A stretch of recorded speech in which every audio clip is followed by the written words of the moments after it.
Haji Adam Malik, diplomat dan politisi Ulu.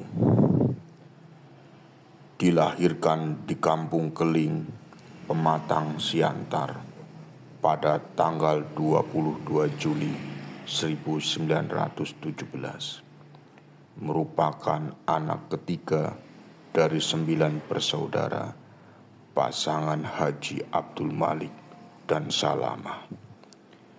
Ia dijuluki si Kancil karena dikenal gesit dan cerdik dalam berdiplomasi. Sekalipun pendidikan formalnya hanya SMP, namun reputasinya sebagai politisi dan diplomat ulung diakui dunia internasional. Ia adalah sedikit dari segelintir orang Indonesia yang mampu menempatkan Indonesia di posisi terhormat dalam kancah politik dan diplomasi internasional. Awal mula perjuangannya dimulai ketika menjadi anggota kepanduan Hizbul Wathan milik organisasi Muhammadiyah di Pematang Siantar. Aktivitas politiknya ia lanjutkan dengan mendirikan organisasi Indonesia Muda cabang Pematang Siantar. Pada tahun 1934, ia dan kawan-kawan mendirikan dan sekaligus Ketua Partindo cabang Pematang Siantar dengan basis masa organisasi sopir-sopir yang telah didirikannya. Ia hijrah ke Jakarta pada tahun 1934 dan bergabung dengan Yahya Nasution, seorang mantan anggota Partindo yang kemudian menjadi eksponen organisasi PARI. Kedekatannya dengan Yahya Nasution mengakibatkan Haji Adam Malik dipenjara oleh pemerintah Hindia Belanda di penjara Auschwitz pada tahun 1935. Bersama Pandu Kartawiguna, Albert Manumpak Sipahutar, dan Mr. Sumanang, Haji Adam Malik mendirikan kantor berita Antara pada tanggal 13 Desember 1937 dengan kantornya di Puentes Tijer nomor 35 Jakarta Pusat. Kesadaran akan perlunya perbaikan nasib kecil membawanya menjadi anggota PARI yang merupakan organisasi gerakan bawah tanah dalam rangka membentuk kader gerakan proletar untuk melawan pemerintah kolonial Hindia Belanda. Kegiatan inilah yang membawa Haji Adam Malik hidup di penjara Nusa Kambangan sampai saat dibebaskan oleh pemerintah bala tentara Jepang pada tahun 1942.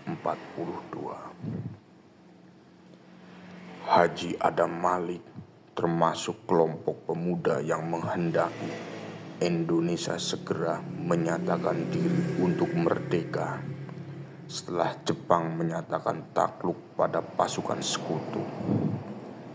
Bersama dengan Khairul Saleh dan Sukarni, Haji Adam Malik kemudian menculik Soekarno dan Muhammad Hatta ke Rengas Dengklok, Jawa Barat untuk mendesak agar Sang Dwi Tunggal tersebut mengumumkan kemerdekaan Indonesia.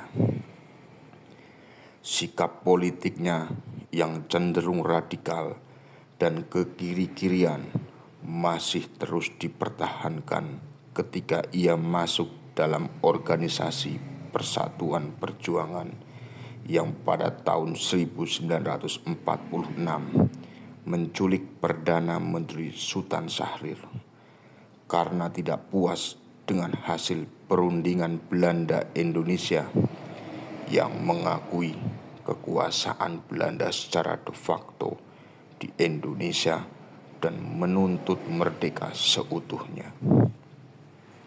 Selanjutnya, sebagai basis politik untuk mendukung peran politiknya, Haji Adam Malik mendirikan Partai Murba yang membedakan dasar ideologinya dengan partai kiri lainnya. Sikap keberpihakan kepada rakyat yang jelas berseberangan dengan Partai Komunis Indonesia tercermin dalam tindakannya ketika pada tahun 1964 membentuk Badan Pendukung Soekarnoisme bersama Ruslan Abdul Ghani dan Aha Nasution, yang tujuan intinya adalah mencegah Soekarno agar tidak terbawa ke dalam gagasan politik PKI. Setelah Indonesia merdeka, peran dan jasa Adam Malik bagi Ibu Pertiwi amat besar. Ia pernah ditunjuk sebagai duta besar luar biasa dan berkuasa penuh untuk Indonesia di Uni Soviet dan Polandia pada tahun 1959.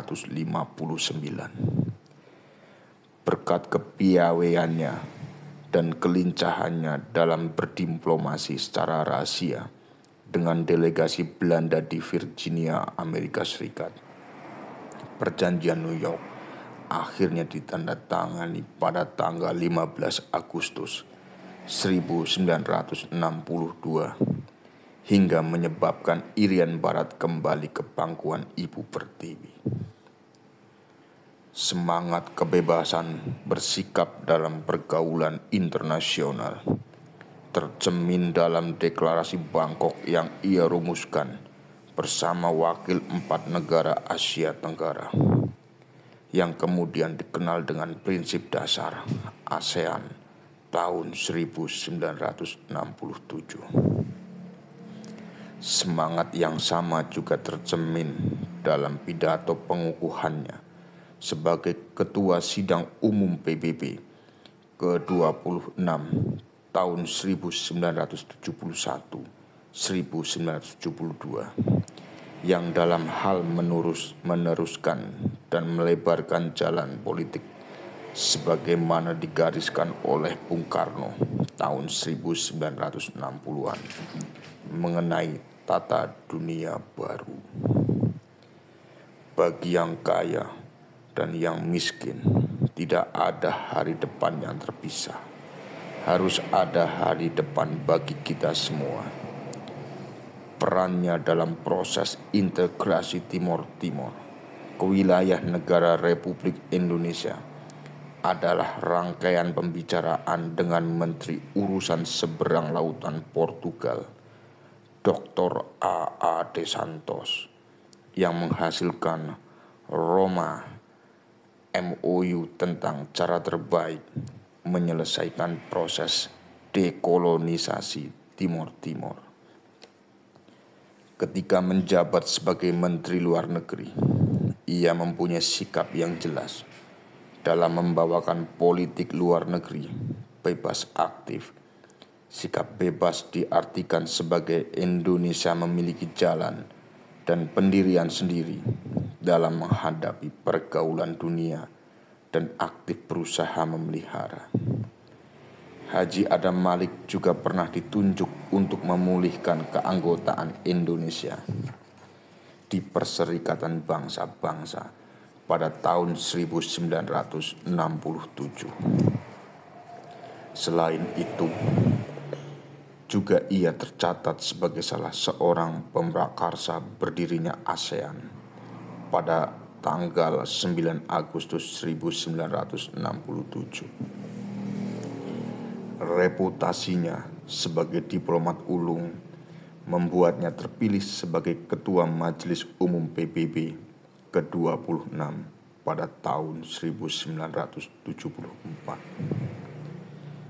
Haji Adam Malik pernah pula menduduki jabatan Menteri Luar Negeri selama 5 periode berturut-turut sejak Kabinet Dwikora II 28 Maret 1966 sampai 25 Maret 1966 hingga Kabinet Pembangunan II 28 Maret 1973 sampai 29 Maret 1978. Selepas dari jabatannya sebagai Menteri Luar Negeri, Adam Malik ditunjuk menjadi orang nomor 2 di Republik Indonesia tahun 1978 sampai 1983, yang menjadikannya orang yang ketiga yang pernah menjabat Wakil Presiden Indonesia setelah Dr. Andes Muhammad Hatta dan Sri Sultan Hamengkubuwono IX. Sekitar setahun setelah masa jabatannya sebagai Wakil Presiden RI, pada tanggal 5 September 1984, Haji Adam Malik menghembuskan nafas terakhirnya di Bandung. Jenazahnya kemudian dimakamkan di Taman Makam Pahlawan Kalibata, Jakarta. Pemerintah RI menganugerahkan gelar pahlawan nasional dengan SK Presiden nomor 107 /1998 tanggal 6 November 1998.